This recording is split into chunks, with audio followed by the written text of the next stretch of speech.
the Saggy Baggy Elephant. A happy little elephant was dancing through the jungle. He thought he was dancing beautifully. 1, 2, 3, kick. But whenever he went 1, 2, 3, his big feet pounded so that they shook the whole jungle. And whenever he went kick, he kicked over a tree or a bush. The little elephant danced along, leaving wreckage behind him until one day he met a parrot. "Why are you shaking the jungle all to pieces?" cried the parrot, who had never seen an elephant before. "What kind of animal are you anyway?" The little elephant said, "I don't know what kind of animal I am. I live all alone in the jungle. I dance and I kick and I call myself Suki. It's a good sounding name and it fits me, don't you think?" "Maybe," answered the parrot, "but if it does, it's the only thing that does fit you. Your ears are too big for you, and your nose is way too big for you, and your skin is much, much too big for you. It's baggy and saggy. You should call yourself Saggy Baggy." Suki sighed. His pants did look pretty wrinkled. "I'd be glad to improve myself," he said, "but I don't know how to go about it. What shall I do?" "I can't tell you. I never saw anything like you in all my life," replied the parrot. The little elephant tried to smooth out his skin. He rubbed it with his trunk. That did no good. He pulled up his pant legs, but they fell right back into dozens of wrinkles. It was very disappointing, and the parrot's saucy laugh didn't help a bit. Just then, a tiger came walking along. He was a beautiful, sleek tiger. His skin fit him like a glove. Suki rushed up to him and said, "Tiger, please tell me why your skin fits so well. The parrot says mine is all baggy and saggy, and I do want to make it fit me like yours fits you." The tiger didn't care a fig about Suki's troubles, but he did feel flattered and important, and he did feel just a mite hungry. "My skin always did fit," said the tiger. "Maybe it's because I take a lot of exercise. But," added the tiger, "if you don't care for exercise, I shall be delighted to nibble off a few of those extra pounds of skin off for you."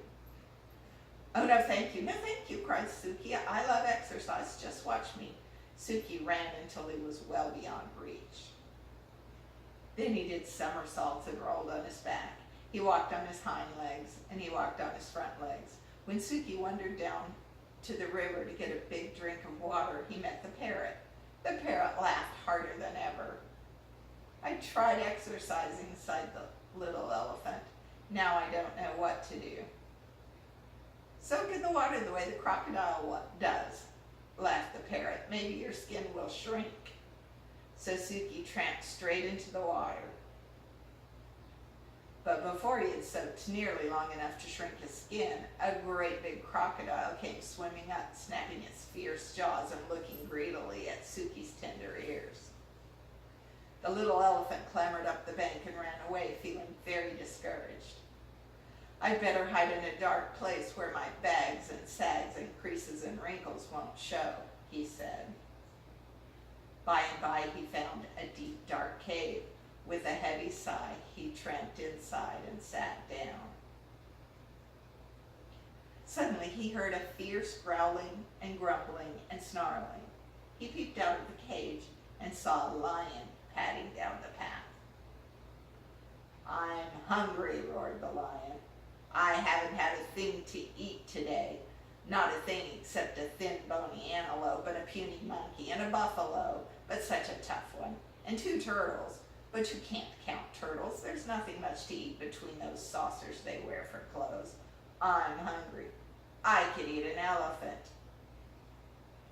And he began to pad straight toward the dark cave where the little elephant was hidden.